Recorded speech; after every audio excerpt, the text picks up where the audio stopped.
Dans ce chapitre, nous allons aborder les expressions littérales. Les objectifs sont les suivants.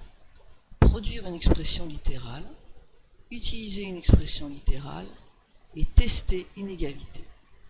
Dans un premier temps, nous allons donner la définition d'une expression littérale. Une expression littérale, c'est un calcul qui comporte une ou plusieurs lettres. Ces lettres désignent des nombres. Vous connaissez déjà des expressions littérales, puisqu'en fait les formules de calcul des aires et des périmètres sont des expressions littérales. La formule de calcul du périmètre d'un cercle, c'est pi fois 2 fois r. Donc P égale 2 fois pi fois r, r représentant la longueur du rayon du cercle. Donc r est une lettre qui représente un nombre. Dans chaque cas, on peut remplacer r par la valeur du rayon du cercle étudié. Vous connaissez aussi la formule de calcul de l'aire d'un rectangle. On dit que c'est la longueur par la largeur. Eh bien, nous avons grand L pour la longueur, petit l pour la largeur. A égale grand L fois L est une expression littérale. Maintenant, nous allons voir comment produire une expression littérale. On va le faire sur un exemple qui est le choix d'un programme de calcul. Donc, l'énoncé est le suivant. On choisit un nombre, on le multiplie par 7, et ensuite on soustrait 8. Nommer x le nombre, puis écrire l'expression littérale correspondant à ce programme.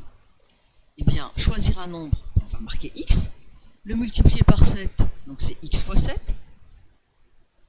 Soustraire 8, c'est x fois 7 moins 8. Donc, nous obtenons l'expression 7x moins 8 est l'expression littérale qui correspond au choix de ce programme. Nous allons voir pourquoi nous avons changé en écrivant 7x moins 8 au lieu de x fois 7 moins 8. Soit dit au passage, je vous conseille de mettre des parenthèses à chaque étape et de les retirer quand cela est possible, puisqu'il faut se méfier de la priorité des opérations. Ici, ce n'était pas indispensable, mais dans certains cas, cela peut l'être. Nous allons maintenant voir les règles d'écriture d'une expression littérale. On place le nombre devant une lettre ou une parenthèse. On supprime le signe multiplié devant une lettre ou une parenthèse. On supprime le nombre 1 devant une lettre ou une parenthèse. Ce sont les règles d'écriture des expressions littérales. Maintenant, nous allons voir comment utiliser une expression littérale. Pour calculer la valeur d'une expression littérale, on remplace dans l'expression littérale chaque lettre par le nombre qu'elle représente. Exemple, pour un cercle de rayon 5 cm, on calculera son périmètre en remplaçant r par 5 dans l'expression littérale. Périmètre égale 2 fois pi fois r. Donc ça me donne 2 fois pi fois 5. Donc ça me donne une valeur approximative de 31,4 cm. Pour reprendre l'exemple de tout à l'heure avec le rectangle, l'expression littérale c'est petit a égale grand L fois L. On remplace grand L par 5, petit l par 7. Ça nous donne 15 fois 7, ça me donne 105.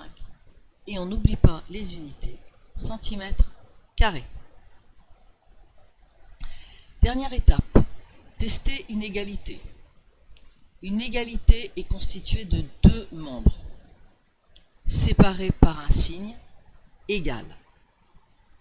Une égalité est vraie lorsque les deux membres ont la même valeur. Propriété.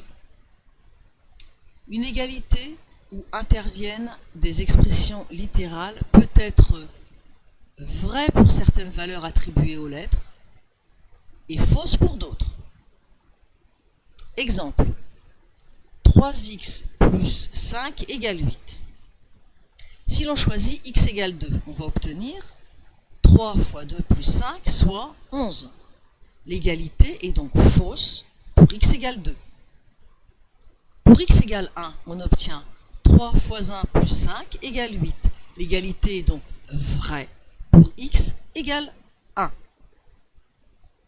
Méthode pour tester une égalité. On calcule le membre de gauche en remplaçant chaque lettre par la valeur donnée.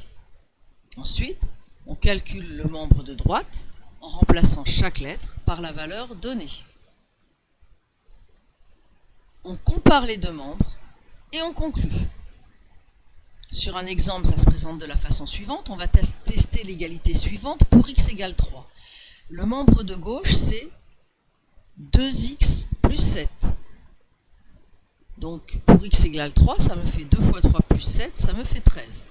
De façon séparée, puisqu'on ne connaît pas le résultat, on ne sait pas si c'est vrai ou si c'est faux, donc on met le membre de droite de l'autre côté, 5x moins 4, 5 fois 3 moins 4, on obtient 11. Pour x égale 3, l'égalité n'est pas vérifiée. Et voilà comment on teste une égalité.